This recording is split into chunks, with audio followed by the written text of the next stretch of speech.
Oh, good. You know? Do we have, is the champ on the phone? What up, champ? What's up, boys? How you guys doing? We're very well. How are you feeling coming up less than a week away? I feel good. I feel like it's routine. I feel like the final piece of the puzzle is in order. So I've been talking to you guys every fight before the fights here lately. So That's good my luck. We have been final, very good luck for you. my final training has been completed. Now you boys can send me on my way. You are now done, young man. Go and compete. You seem to have embraced this, like you were a bit reserved publicly at one point when you spoke, and now you seem to have kind of embraced just letting it fly a little bit. Is that feeling good to not hold that stuff back? It feels so good, man.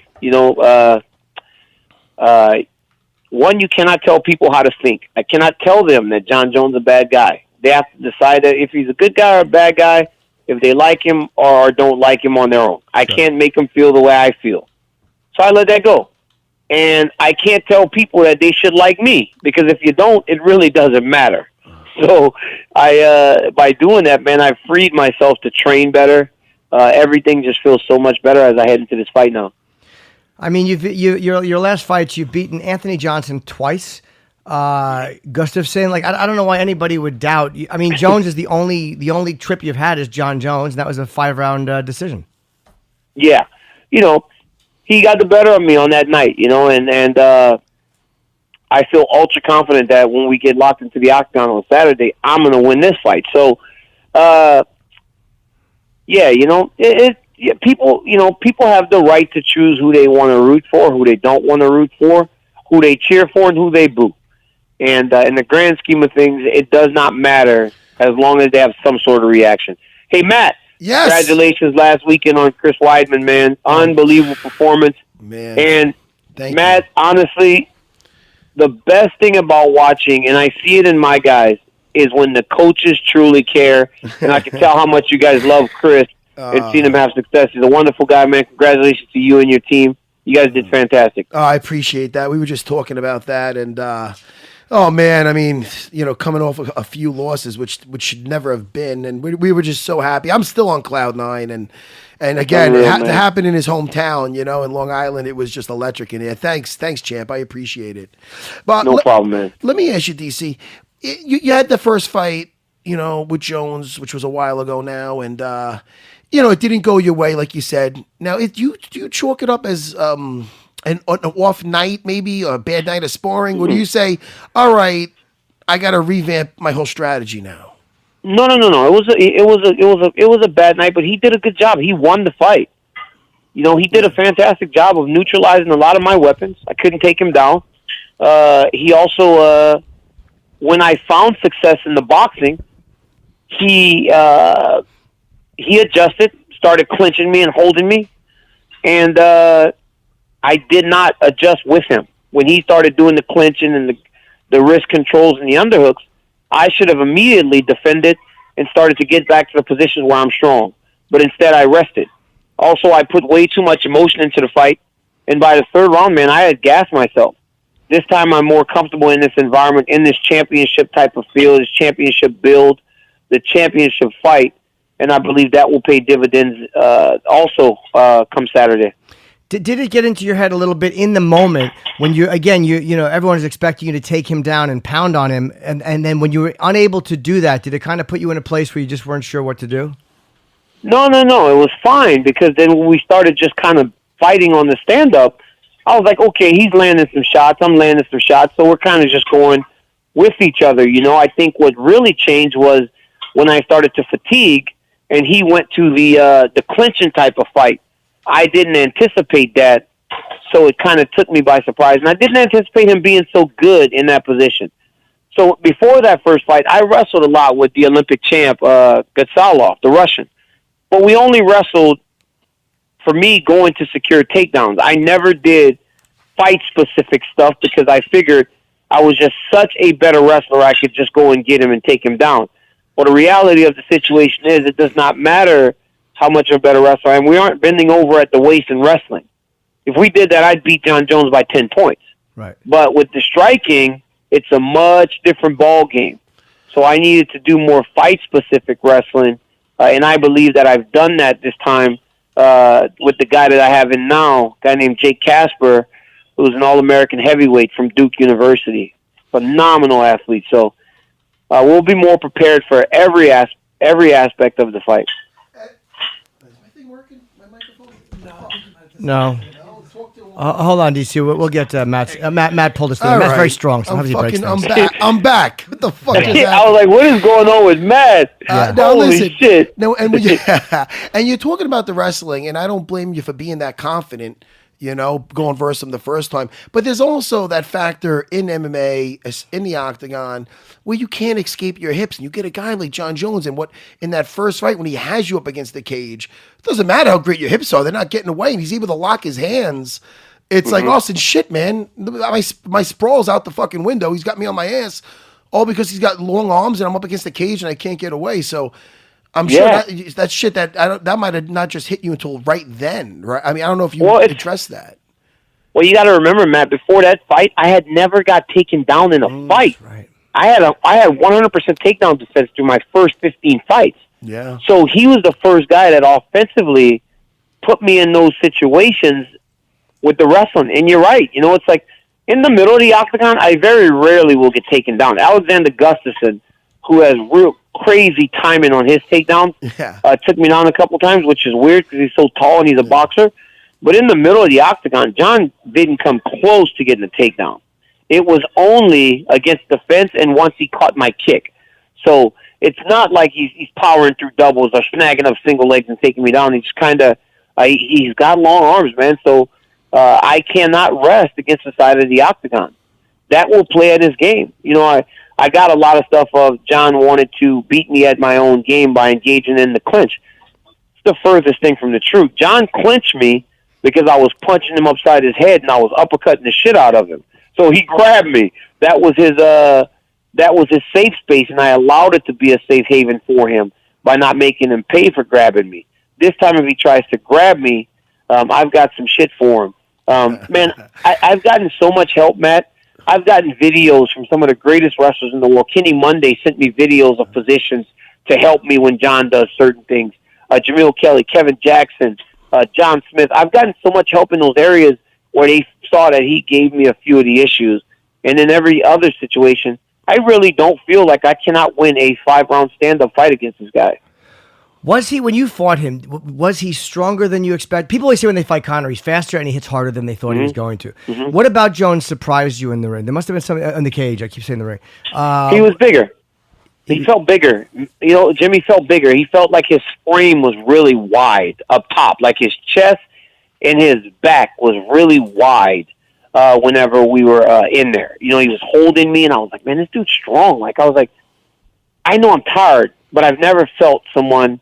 And, I mean, I've clinched with some big dudes. I've clinched Barnett. I've clinched Bigfoot. I've clinched Mir. And I was like, this guy feels unbelievably strong and wide for a 205-pound man. And I mean, he's 6'4", but Bigfoot's 6'4", Barnett's 6'4". All those guys are 6'3", 6'4". So it was weird that he was so wiry with his arms and his back and everything when we were in those clinch situations. I'm sorry, Jimmy, because I'm just laughing because I'm thinking of some of the shit talking, and you definitely got a lot better with that shit, DC. What about when you said because I'm sitting here and I'm starting smiling like a moron. I'm thinking of when you said it. I don't know if you did a PS. You got a limp dick and bad leg genetics. Is that right? Yes, he does. He's got a. Hey, listen, guys. Oh shit! So this is the thing, right? So this is the thing. He goes, I don't want you guys saying I did steroids. So instead of steroids, he said I did penis pills. What are you using those for, little guy? Yeah. You can't get it up?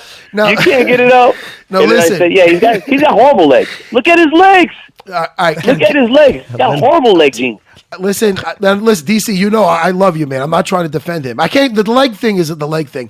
But as a guy that listen, I've been married a long time. And I don't have a problem with my cock. I don't have to try to explain this to you. But I'm just trying to say, once in a while, I'm just telling you, don't do this when you have competition. I don't want to get you in trouble.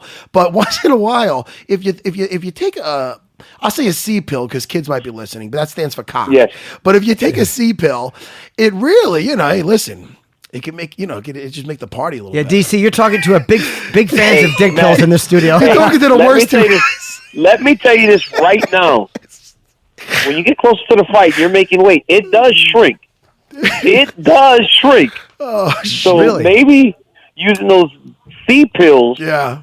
will help you. But we know, air quotations, what John's C pills were. So either you be honest, or I'm going to make fun of you for having a fucking noodle that doesn't work. An actual noodle.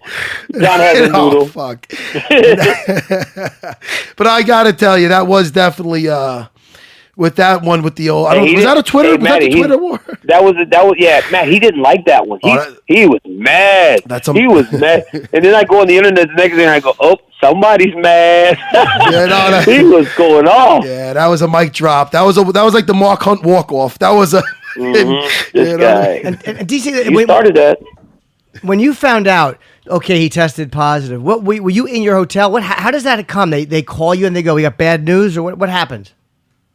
Well, Dana did my worst thing. My biggest pet peeve is someone going, you guys, Jim, you could be like, hey, DC, I've got to tell you something super important, but I'm going to tell you at 4 o'clock in the afternoon, and it's like 1, I'll immediately start to call you, email you, text you to try to find out what you're telling me. I cannot deal with that. Yeah. Dana calls me at 5 and goes, I need to tell you something, DC. And I'm like, well, fuck, tell me, dude.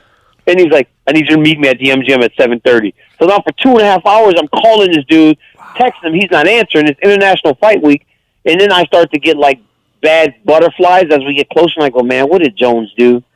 And when I got there, he actually told me. It's crazy shit, man.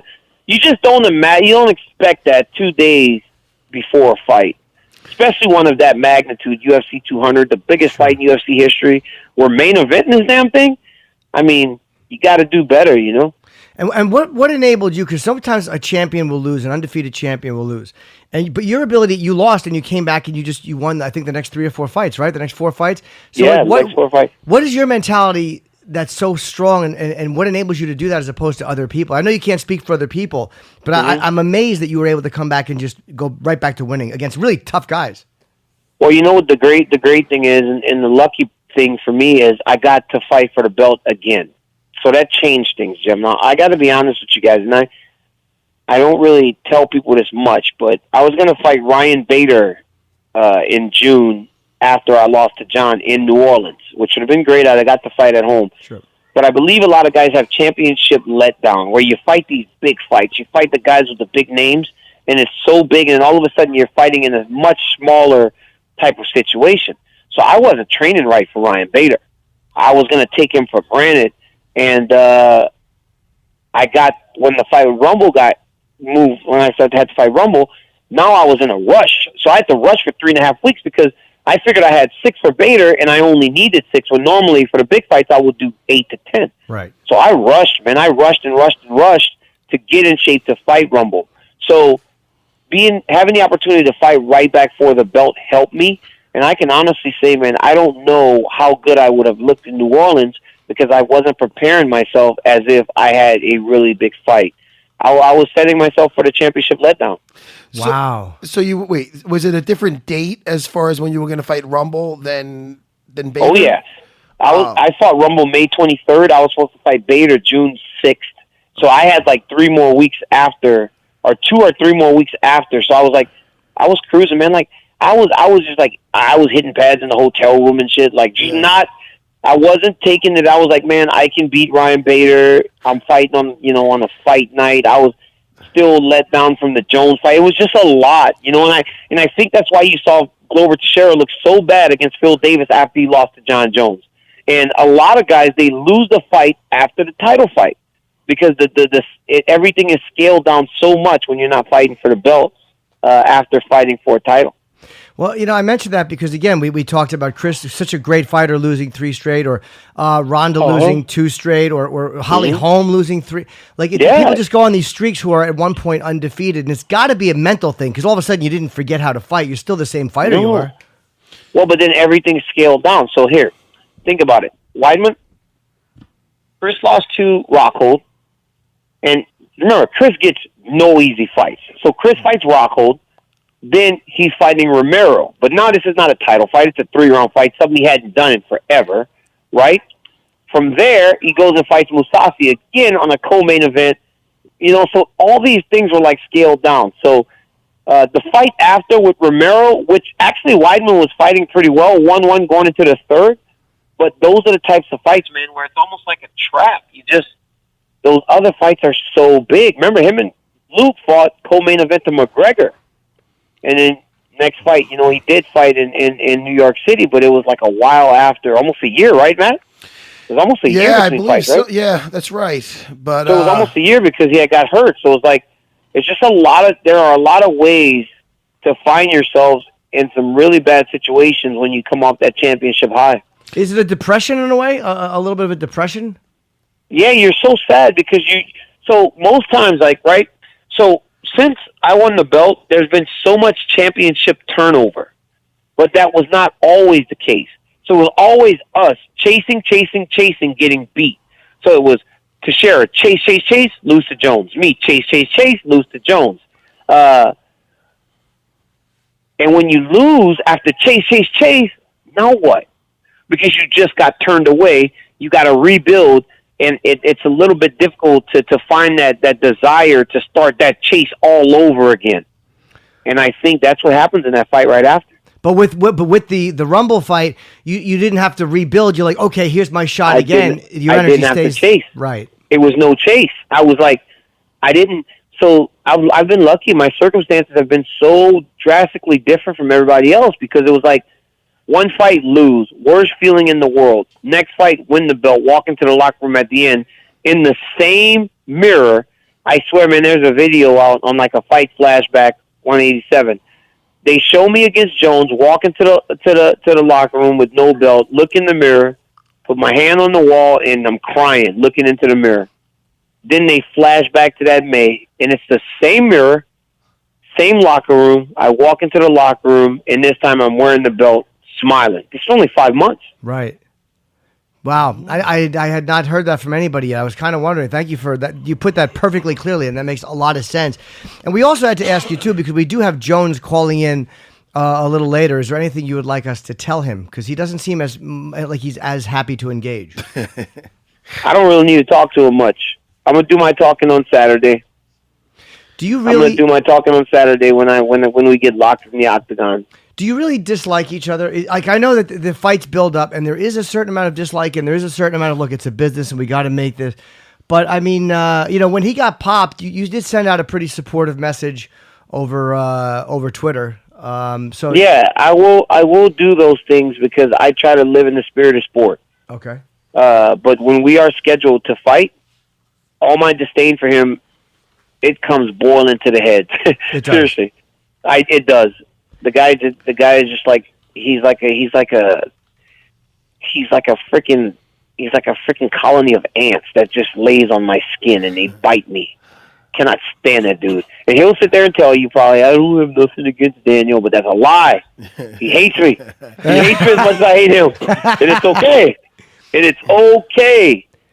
So, okay, if I'm telling John anything, John, just tell the truth. You hate me, and it's okay. We don't have to like each other. I'm telling you, I can't stand you. I hate your face. So you can hate me too. It's fine. It's okay. I lose no sleep. Hey, DC, don't you like that more though? Like when I used to fight, there's so many good guys. There's so many good guys in this game, and I get along with so many guys. But when I ran into a guy I didn't like, and I'm just like, oh, this is so great, man. Because it's refreshing. What's that? It's refreshing. It's refreshing. Yes, it is refreshing. Anyway. Yes. It's like, I want to kick your fucking ass. Oh, I'm going to beat the shit out of you. I'm going to beat the shit out of you. It is. Right, Matt? It helps. I mean, even though, because I never got emotional during my fights so much, but for the lead up, it does help you to get out of the bed in the morning. It does help you to get that extra run in, and it does motivate you. That, at least with me, it motivated me that way. And just knowing you get to beat up, to hurt somebody, to punch in the face, like you said, you want to punch them in the face, you get to. I mean, that's a really a unique feeling because we really we get to do that where other sports they're like, we're gonna kick your ass, but this one you really get to kick his ass. It's a fun. No, it's Jimmy. the best. Yeah. It's the best. It's fighting a person you dislike. It's the best. It's the absolute best because look, man, I love the respect and I love the camaraderie of the Rumble fight. I think it's great. I love the respect of the Gustafson fight. Yeah, I love the competition, but just know that my checkbook doesn't really love the camaraderie of those guys. Stop shaking my damn hand before the fight. Stop shaking my fight, boys. What are you doing? It feels, but it feels better to punch somebody in the face who you don't like. I'm sure it does. It feels good. Do you think I'd like to punch? Even though those guys are shaking my hand, I'd like to punch them in the face. Shit don't change, man. We're scheduled for a fist fight, Matt. I hear you.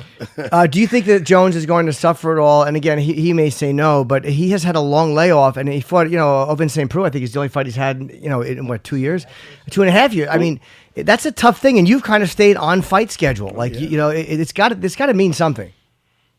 It does. It does mean something, but it will only matter if when this fight starts, I show him he doesn't belong there anymore. If I allow him to get his sea legs and start to feel comfortable in the octagon again, he will be the same guy that he's always been. It is my job to immediately show him times have changed. You don't belong here anymore. And then he'll start to question himself more and more as the fight goes on, but then it's too late. Yeah, because there are people that do avenge losses. I mean, Stipe avenged his loss to Junior, so it certainly happens all the time, and it makes it much more interesting if you avenge this, because then hopefully we get a third fight. Look, buddy, good luck. We love you, and you're a great champion, and good luck in the fight Saturday night from Anaheim, California. And we really don't even need to promote this thing. It's going to be tremendous. UFC 214. July the 29th, 10 o'clock. I'll be out there, champ. I'll see you out there. I'll be with the Funk Master, Aljo Sterling, fighting Barao. Aljamain Sterling, he's the man. I like the Funk Master. Who doesn't love him? But I'll see you out there, champ. Best of luck. All right, man. Matt. I'll see you this week, man. Thank you guys. Thank you guys for having me again. All right, DC. Take care. Good luck, man. Later. Bye-bye.